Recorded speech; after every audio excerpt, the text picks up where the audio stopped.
For those of you who missed our past Ignite event or would like to know more about the what changed in fact in Microsoft Defender for Cloud, and by the way, you may have heard this already, but Azure Defender and Azure Security Center are now Microsoft Defender for Cloud.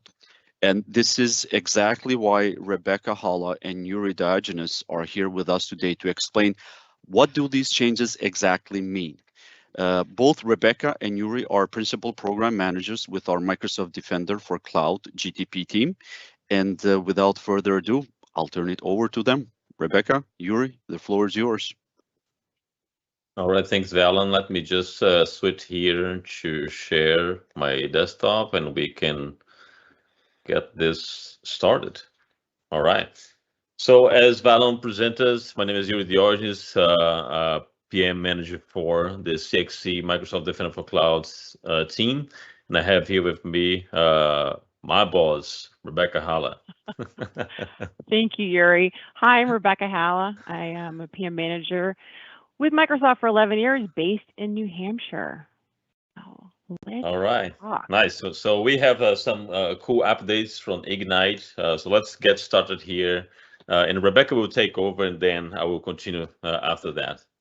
Great, thank you, Yuri. So let's start by talking about the rename.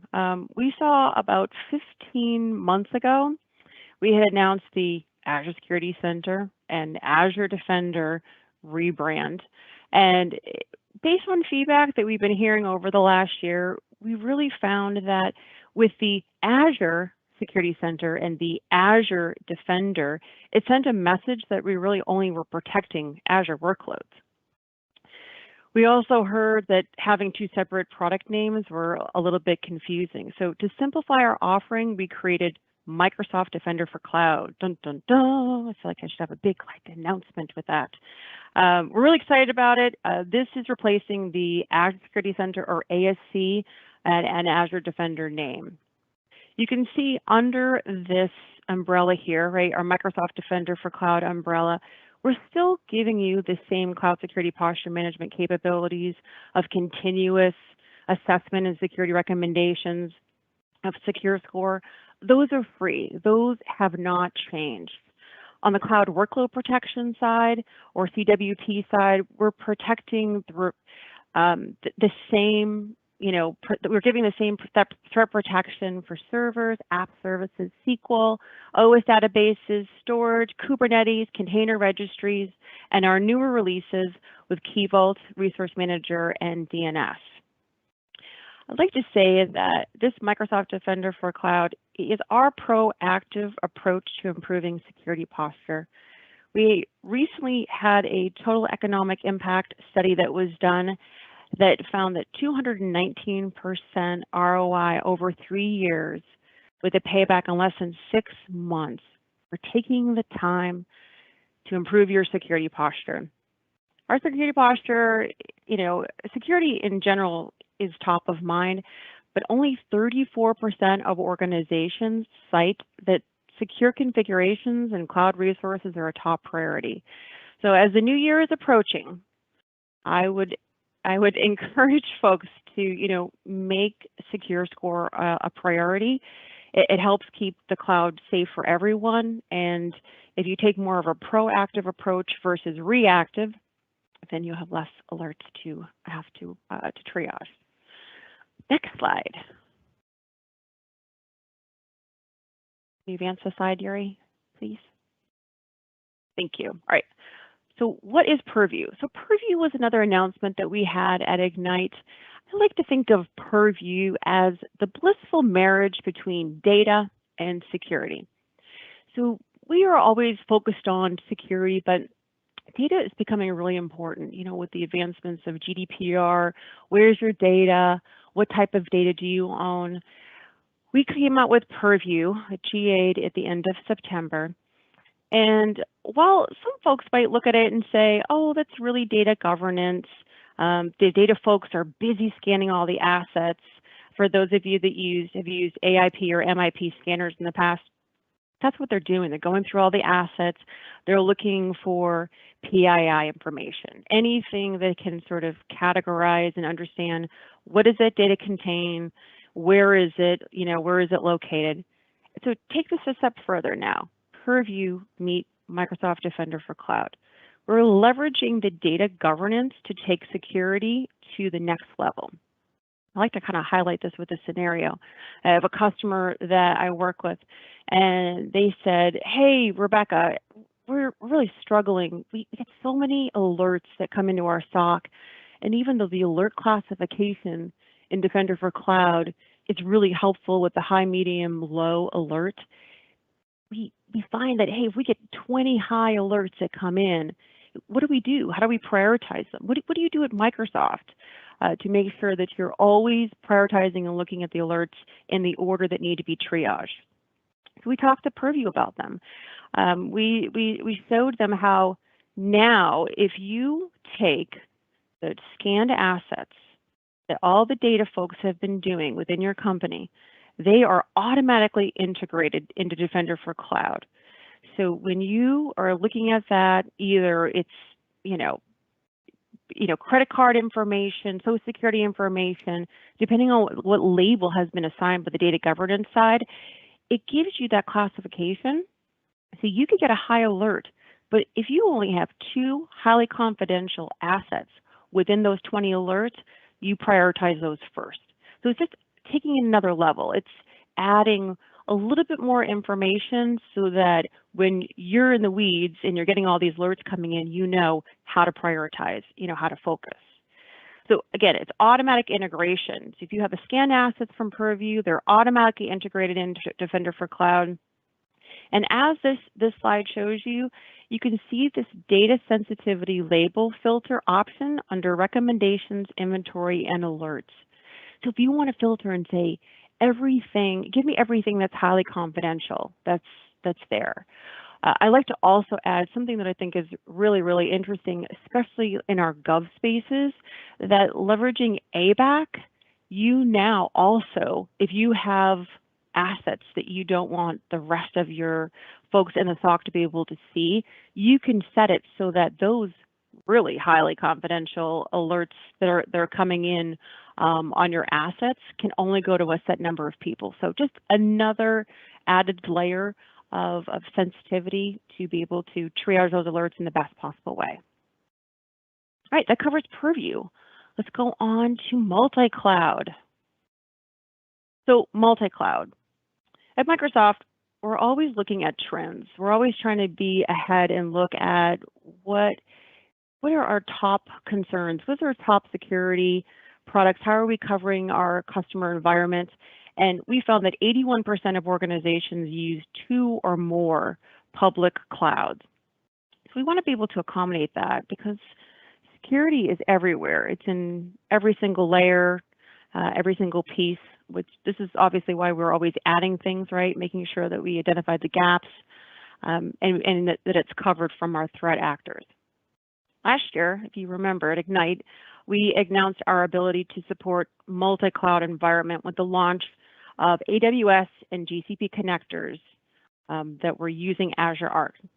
This year, we are really, really proud to announce our new native cloud security posture management for AWS, as well as threat protection for Amazon EKS and AWS EC2. This new native AWS solution is agentless. That's right, you heard me, agentless. Something really exciting that we've worked on hard to be able to provide. It's leveraging the AWS API. It's no longer dependent on the cloud offering. For those of you that are aware, in the past, our legacy or classic connector that we currently have has had to connect through Security Hub, right? So now with this native solution, we no longer have to connect through to that. We really have made this an easy onboarding experience.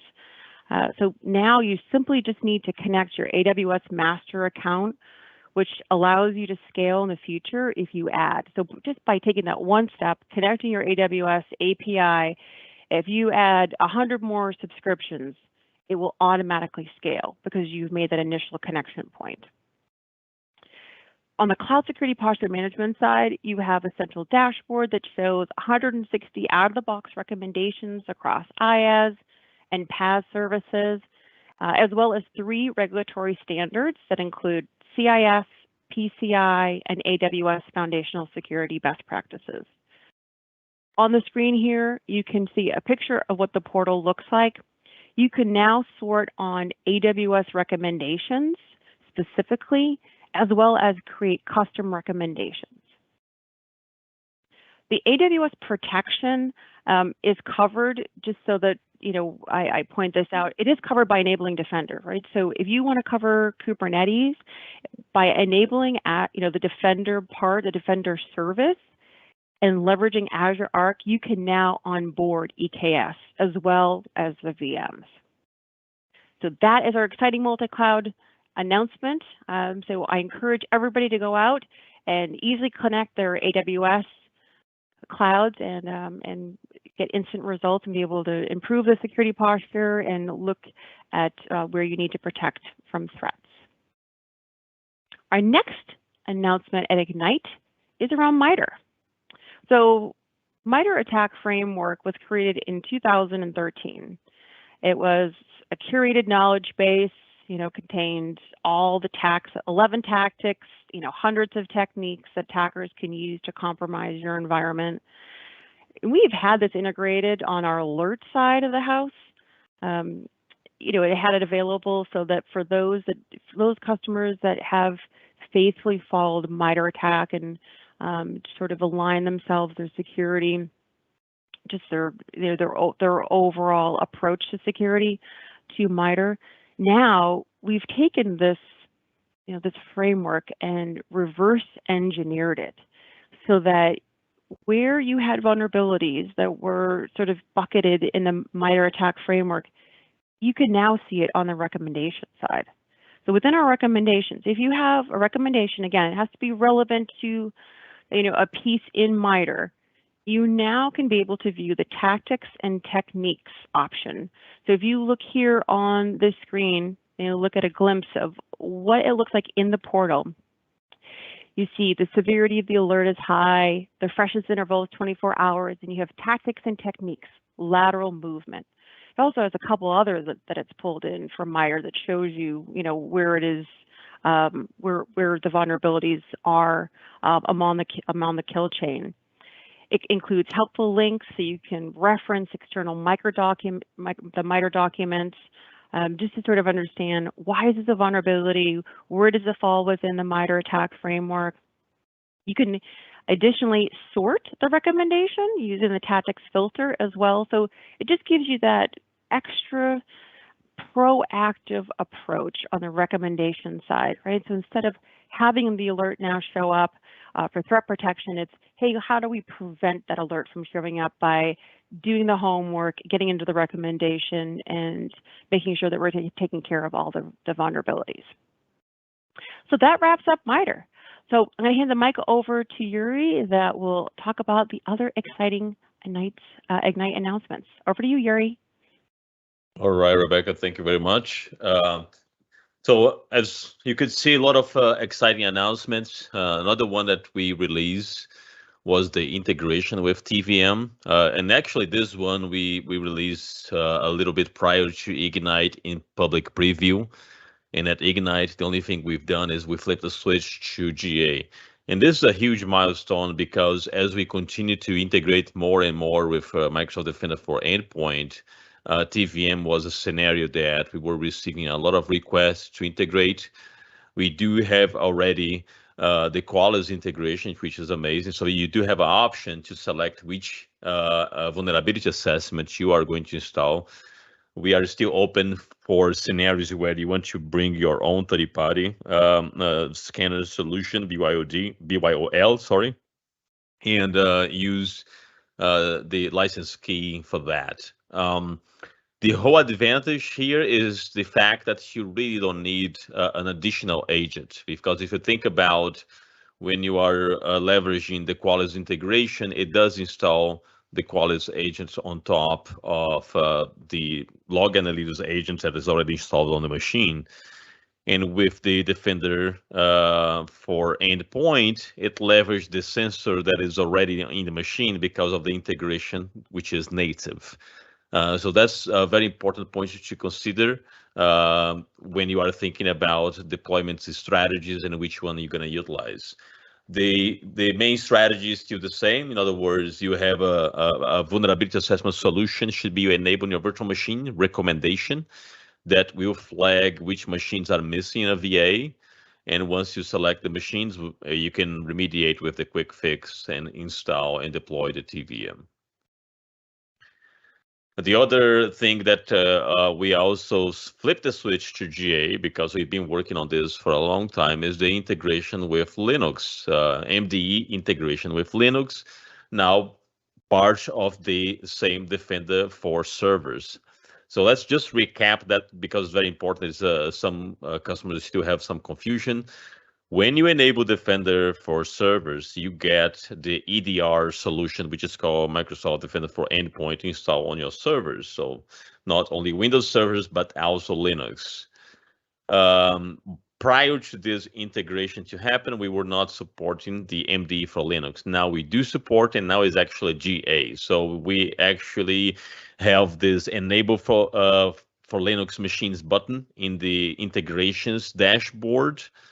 You notice the name, we changed it a little bit, but you just need to click on this and the Linux, namely for Linux, is going to be deployed. So it's pretty straightforward, leverage the same architecture. In other words, if the MD identify a malicious activity on that host, it will trigger an alert. The alert goes to the Defender portal, and it also gets into Defender for Servers Secure Alert dashboard. So that's the level of integration. If you need to manage those machines, you're still going to have to use the Defender, Microsoft Defender for Endpoint dashboard, where you have the centralized visualization of all the machines that are onboarded. But from the threat detection and alert perspective, you can use the Secure Alert dashboards in Defender for Cloud. The other thing that we released at Ignite, and this was a very important work that the Azure Security Benchmark team have done, which is the Azure Security Benchmark v3.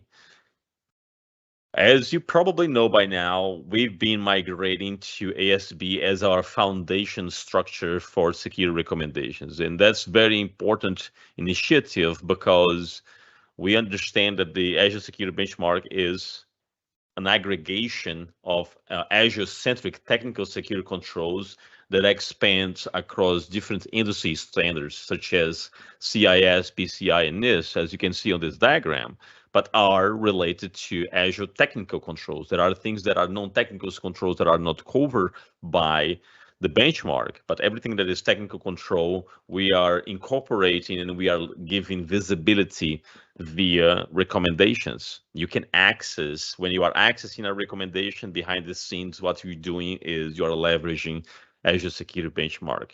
And on this V3, we add additional controls for PCI DSS v3.2.1. We have a very good collaboration with CIS to map v3 controls with CIS controls v8. We add new controls for DevOps security. We will continue to expand on that as we add more capabilities for this area. We restructure the guidance. I'm going to show this during the demo as well. And we changed the SB v3 to be the default visualization in the regulatory compliance dashboard, which is part of the Microsoft Defender for Cloud. Well, those are some of the things that we've done with this refresh. And during the demo, I'm going to highlight some of those areas to make it clear. And talking about demo, let me switch here to the demo environment, and then we go over some of the things that Rebecca actually touched. So let's start with one of the first things that Rebecca touched, which was the integration with Purview. There are multiple locations where this integration is going to show up, and she gave two great use case scenarios for that. But if we look at the dashboard right here, we have this information protection area which is a tile in the main dashboard that gives a summary of the classified resources. Right here, you can see the classified resources, and you can see the two use case scenarios that Rebecca mentioned, alerts and recommendations. Those are the areas that the data will get enriched by consuming the classification from Purview. If you click on this tile, you're going to be redirected to the inventory dashboard, and a predefined filter will be created. This predefined filter actually appears right here.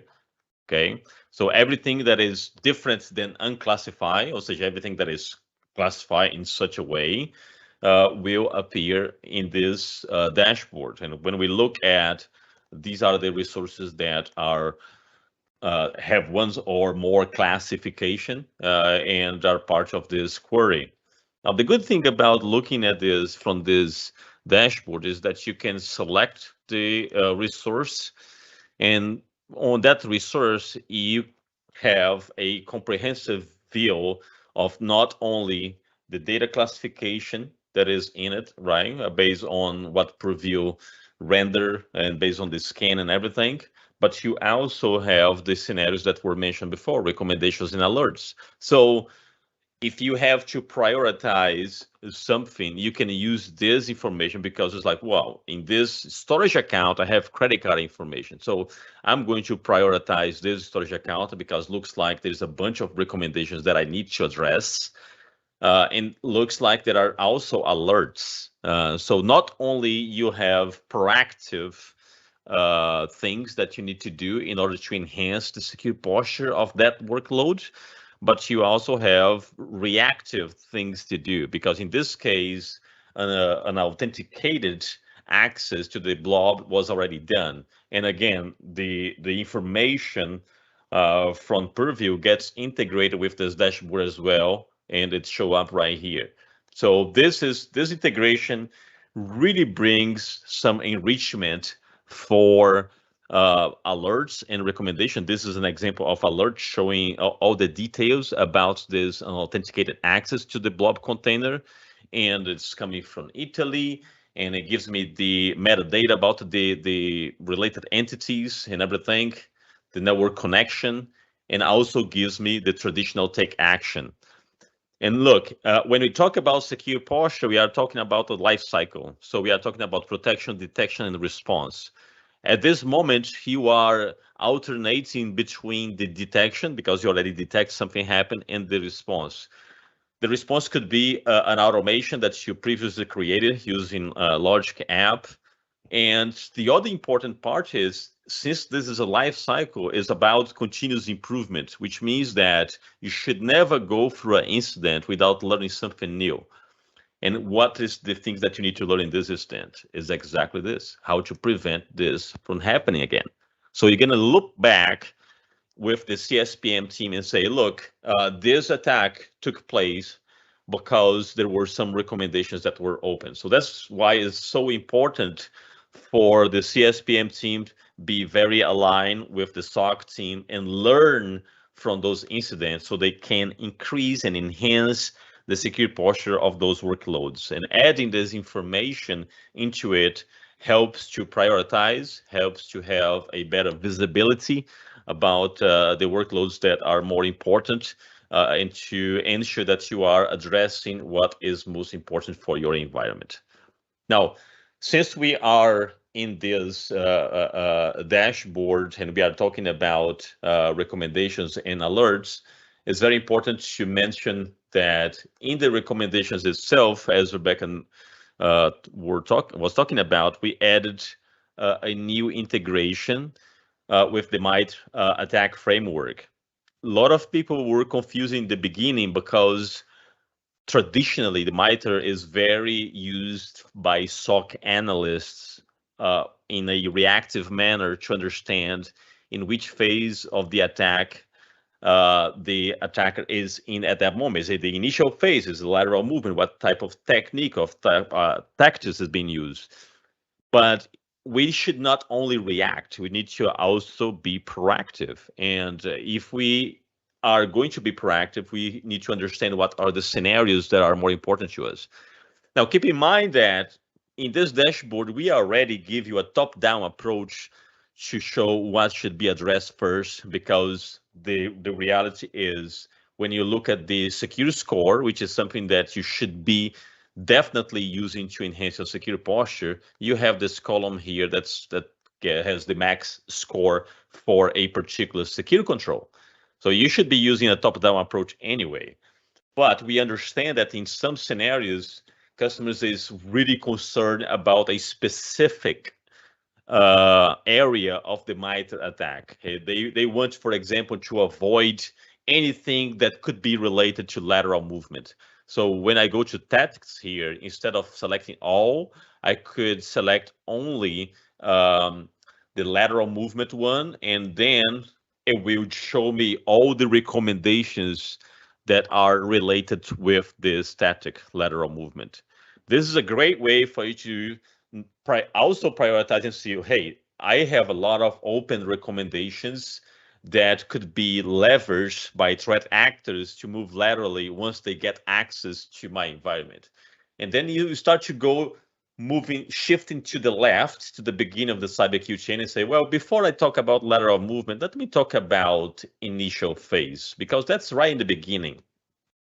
So what can I do to even enhance my secure posture to avoid the likelihood that a threat actor will compromise my environment in the initial phase? So that's where you go to the tactic and you select the appropriate recommendation to remediate. So that's massive. That's very important scenario. It helps you to understand which recommendations map to which scenarios. And when you go deeply into each one of those recommendations, it's very important to also mention that some recommendations may map to more than one phase. In other words, a threat actor could use this during the initial access, during the execution, right? The credential access. So when you remediate this recommendation, you are actually preventing or improving the secure posture across different phases of the CyberQ chain. So that's very powerful as well.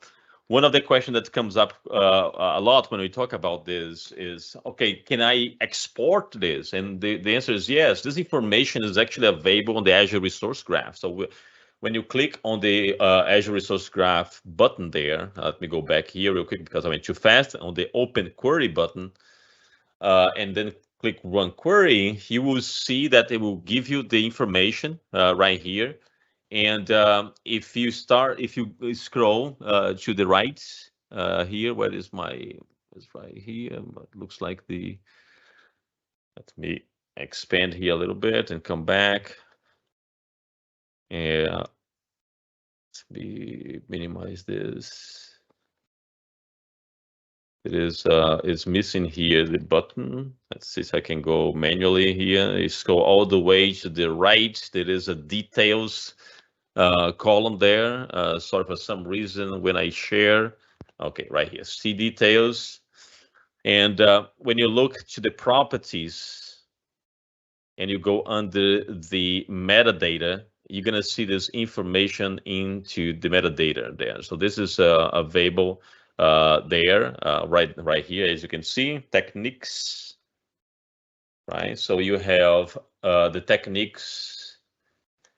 And when you export this, you're going to have this information available as well. Okay, so not only the techniques, but if you scroll down a little bit, there is also the threats. This is also available for you to consume in case you need to. All right, so this is also a good addition to the enrichment of the data from the proactive manner. Now, the other thing that, since I'm here, let me just change the filter to all. And this is something that we didn't really call out during the initial phase of the presentation, but there is a little detail that we added is extremely powerful. I just want to call this out. There are many times that you are trying to remediate a recommendation, but that recommendation sometimes appear in multiple places. You don't know what the dependencies are in order for you to remediate. So let's get this example here, the vulnerability in your virtual machine should be remediated. So when I go to this recommendation, now I have a new field called related recommendation. This related recommendation here is very, very important. It's a simple detail that allows you to understand the dependency. So now you can see that this recommendation here is a prerequisite for the other one. That's why in order for you to move on in your journey to enhance your secure posture and gain points on the secure score, you need to look to those dependencies as well. So for you to remediate vulnerabilities in your virtual machine, the first thing you need to do is you need to have a vulnerability assessment solution installed. So it is a prerequisite.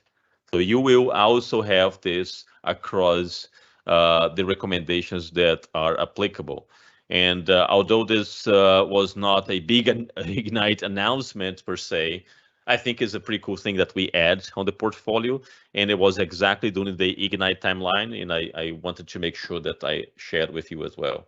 So this is a very important thing. Now, again, since we are in recommendations, let's go back there to call out something else that Rebecca highlighted on her session, which is the multi-cloud capability. So as she mentioned, the multi-cloud is not something completely new for Defender for Cloud. We Ignite 2020, we announced our first part of this journey. The big difference now is that we really are doing something tremendous natively. We don't have any requirements on the AWS side. So we remove the requirements. You don't need to have a secure hub on AWS anymore. It's doing fully via API. And for that reason, we also recognize that there will be customers that are already using what we are going to call the legacy connector. And I even emphasize with my voice, the legacy connector, because it's our old solution. So if you are using the legacy connector here, what you can do is you can look for on the environment, we add a new filter to show recommendations with classic and AWS Purview. Now, why did we do that? Well, because if you onboard the new solution, you're probably going to have duplication, right, on your recommendations, because there'll be information coming through the classic or legacy connector and recommendations coming from the new connector. So you want to see, for example, only things that are coming from the new connector, and these are the recommendations that are coming from the new connector. Now, of course, since the recommendations will most likely match, once you resolve one, the other one, upon the refresh, will disappear as well. Now, there are other things very important here. First, as you already know, little flag means this is not going to affect your secure score. So just keep that in mind, that this is a preview recommendation. We also add something extremely cool for this new integration, which is the capability to do quick fix in AWS. Look how beautiful this is. This is something that a lot of people were asking. Hey, can you do the quick fix for AWS? Not now, but it is available now. So you can basically look for all recommendations that has this Thunderbolt here, okay? Or you can change the response here to fix. And now you're gonna see only the recommendations with the Thunderbolt, which means that when you click on the recommendation, you will have the capability to select the workload in AWS and click on fix. So this is going to trigger a fix in AWS, okay? Now, if you are skeptical and you like, well, what these guys are trying to do here, we are very transparent. So we put the code here. When you click on quick fix logic, you have the entire automation remediation content available for you to look and see what is gonna be done in your AWS workloads to remediate this resource. So very powerful.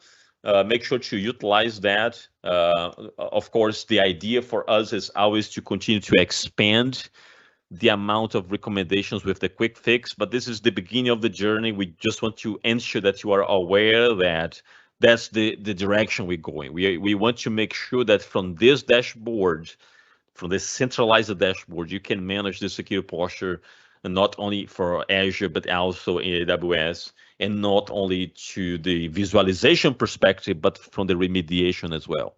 Now, this is the visualization. Now, the onboarding process also changed. It's much easier, and we change also the UI to reflect that. So now we have something called the environment settings, where we give you the Azure structure of management groups and subscriptions, and we also give the AWS one, and we even listed here on the far right side which standard is being used, because you can be using multiple standards on that connector. So when you click on the connector itself, then you have a much cleaner and comprehensive UI, where you have the secure posture management capabilities, you have the servers and containers. So this is part of the cloud workload protection platform that Rebecca was mentioned. So once you need to monitor workloads that are in Azure, such as servers and containers, you can use this dashboard here, just switch from off to on to start managing those workloads, including the auto onboarding capability for those workloads. What is happening behind the scenes is that those servers will receive Azure Arc, and is going to start at that point on. Once Azure Arc and log analysis agents were deployed to that server is going to start reporting to Defender for Cloud from the threat detection perspective. All the things that are available in Azure will be available on the servers as well, such as MDE integration. So the MDE gets also deployed to that server in AWS. So that's a very important thing that to keep in mind.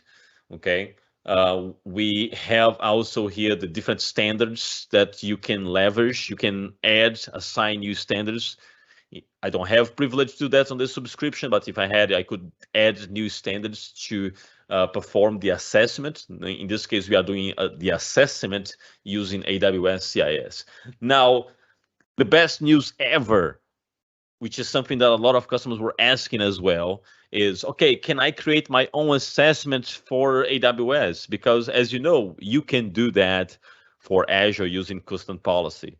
But for AWS, it was not possible to do in the past, but now it is, because now you can create your own custom assessment and monitor the things that are interesting to you on that provider. So that's gigantic, that you can do that from this dashboard, and again, continue to have centralized management visualization of those workloads.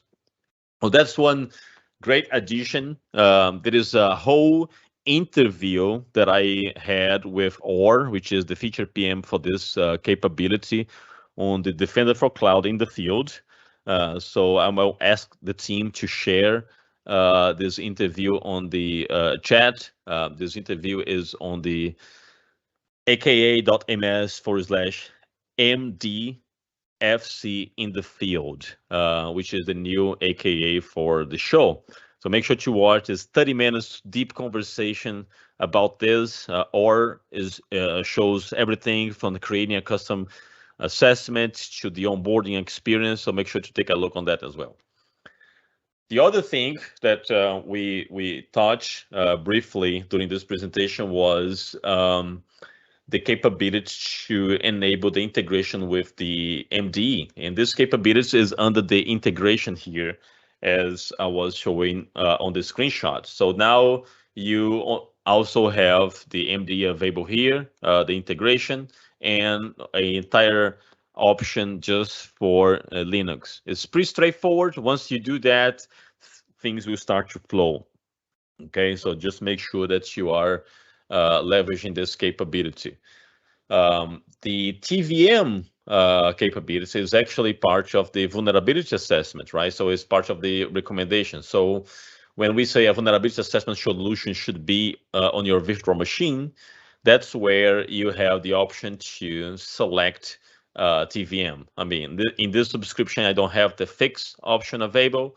But once I click on fix, what's going to happen is it's going to pop up that screen that I show on the PowerPoint that has the option to select TVM. Notice also that this is not only getting Azure machine, but also Arc. So that's why it's important that if you are getting Arc, you also have the capability to deploy TVM for those Arc machines. Okay, very powerful capability as well. And last, but definitely not least, the new ASB, which can be visualized under the Azure Secure Benchmark. It's a default visualization under the Azure Secure Benchmark. And if you start looking at, we added this new area called DevOps. So this is new. And of course, this is something that we are in the beginning of the journey for this, and there is a lot to improve. But when I open here, I don't really have a lot of technical controls yet that I can evaluate. We do have D6 available here, okay? And what is important for you to comprehend is the control details. So every time that you go through a control, you have the option to click on control details, read more about the control, and I would say even go to the documentation, because in the documentation itself, there is this mapping here that is very important, the mapping between which controls, right? The CIS control as well as the NIST control. So as I was explaining in the NPCI in this case, I was explaining, we look at those three major industry standards, and we look at areas that are technical capabilities for Azure across all those. So we map this, and we also give some guidance from threat modeling perspective, why this is important, and we move on to the next one. So the documentation is very comprehensive for each item. As you navigate through this, you can just select the area, and you see control details, and you will see the option to read more, okay? So this is a very important point. We are continuing to invest a lot on this new Azure Secure Benchmark, and many areas, as I said, such as DevOps and security, is going to continue to grow as we add more capabilities, more features to map those scenarios. All right, so let me go back here real quick to the slide. That was a long demo, but I think it was worth to highlight all those points. So in conclusion, what is the call for action on your side? If you are already a Defender for Cloud customer, we urge you to try out those capabilities and provide feedback. There is a user voice available, a new user voice that you can go and provide feedback. You can also provide feedback on the feature itself. There are all the recommendations have the feedback button that you can provide feedback. So make sure that you enable, that you start utilizing and provide feedback on those features. The other thing is, remember, this is a question that every time that I deliver a session, everyone asks, what is the ideal secure score? My secure score is like 70%. Did I pass? Well, first of all, this is not an exam. It's not a pass or fail exam. 70% is not good, because the ideal is always 100%. So you have in mind that your goal is to reach 100%. It may be difficult because of processes and because of a lot of things that you need to do, but you always have to aim for 100% and start to establish goals. In the next 3 months, I want to grow 20%. Oh, now I need 70%. Now, next 3 months, 20 more percent. So if you establish goals and you start to tackle those recommendations on the top-down approach, you're going to be more successful. Now, if you just stop to randomize and just remediate things out of nothing, you might not even see the secure score moving that much, because you got to remember that in order to gain points, you need to remediate the entire security control. So just make sure that when you are approaching your journey to improve your secure posture, which means improve your secure score, you got to watch out for that. If you are using multi-cloud, you got to think about the security posture in a way, in a wider manner, because now you have workloads in AWS that you need to manage the security posture as well. For now, this is fine because the recommendations are still in public preview. But at the end of the day, at some point, those recommendations will become GA, and then will also affect your security score. Now, let's say that you start to move on your journey. Now you want to start to try out some of the plans. So Defender for server, Defender for storage, Defender for key vault, Defender for many other plans that we have available for you to try out. You have 30 days free trial for those plans. We release a great series that our team put together of POCs for each one of those plans. Go to our tech community and access those POCs and look at those scenarios that you can utilize and validate your hypotheses, validate your use case scenarios. Our team put together a POC for each plan. So make sure to utilize that as well. So test it out, validate, and then the things that you think is important, keep it on. The other thing is onboard on-premise workloads. Yes, we are not only multi-cloud, we are hybrid, which means that if you have machines on-prem and you need to monitor using a Defender for server plan, you can do that. You can onboard that machine, you can have a full visualization of the security state of that machine, threat detection, MDE, the whole thing available for machines that are on-prem as well. So try it out, onboard, and see how that plays out on a centralized management of your security posture. There is this AKA link to learn more, and now I know that our team did an amazing job already doing answer the Q&A because this team is awesome. But if you have any other pending question, we can answer now. Yes, the team is awesome. They did a great job indeed. And thanks for sharing all this goodness, Yuri and Rebecca. So there's a last one that just came in.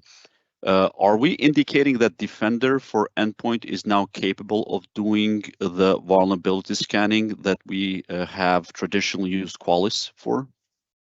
That's the TVM part, yeah. So TVM, threat and vulnerability management, was always part of MDE in the past. What we've done at Ignite is we released this integration in GA. So if you want to go to this route of using MDE with TVM, which is one single package, you can do it, and then you don't need to use Qualys. If you want to keep using Qualys, you can keep using Qualys. Great, thanks. So will Defender for Cloud also help to control and govern my privileged permissions in Azure? So you're talking about PIN or just privileged access? Because we don't really do anything around privileged access management. We are investing in some scenarios for identity, but right now we don't really look at this deeply. This is more an Azure, an area of Azure AD and privileged access management tools. But we are working on some potential integration. We just don't have any ETA to share when it's coming. Cool. Will you ever allow more granular controls over the servers instead of just enabling for all? The $1 million question. Because this question comes a lot. We are working on that. We are revisiting this scenario, and most likely we're going to have something to share next year. Cool. So I'm going to go back to this question that was already answered, but I was hoping maybe you can demo it for us. So Andre is asking about change the default from ASB.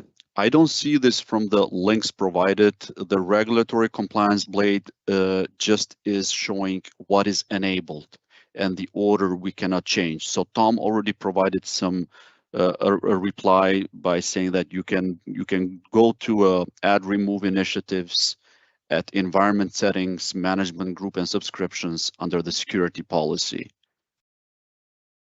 Yeah, I don't have privilege on this environment to show exactly, but under regulatory compliance, when we say that we switch to the default, first of all, behind the scenes, the default is being ASB for a long time. The only thing that we've done is that we switch the visualization of this dashboard to have ASB as the default here. So if I understand the question, he is saying that he does not see this in here. If that the case, he needs to take a look on the managed compliant policy test on look at it to see if it was not disabled, because it depends on the scenario.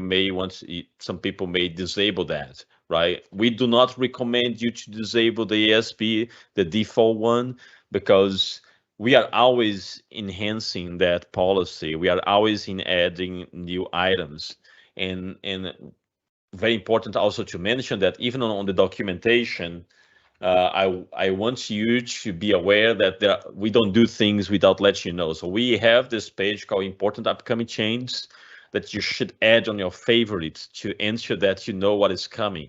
So we already have changes planned for Q1 2022. Look. So come to this page, look what we are changing. There are things that we are deprecating. There are things that we're going to replace. For example, legacy implementation of ISO 27001 is being replaced.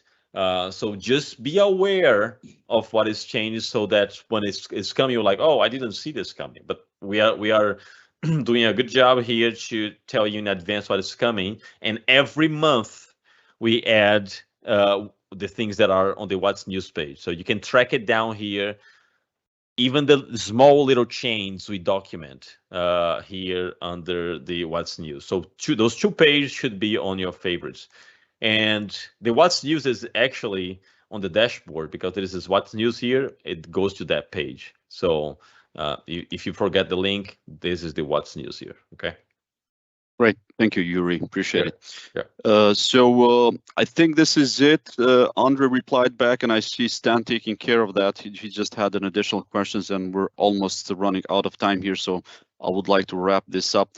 Thanks again, Yuri and Rebecca, for sharing all this information. And just wanted to remind folks that pretty much what we cover, or what Yuri and Rebecca covered, we have also shared some very resourceful links. Please grab those, and if I remember correctly, the decks will also have these, and of course we will be sharing the decks and as well as the recording, same location as usual under the security webinars, aka.ms/security webinars. So thank you again for being our guests today, and thank you all for attending this one-off session. And we would like to receive some feedback. So if this 10 a.m. would work for most of you, then we might as well, consider it for future communications. Thanks again, and have a good one.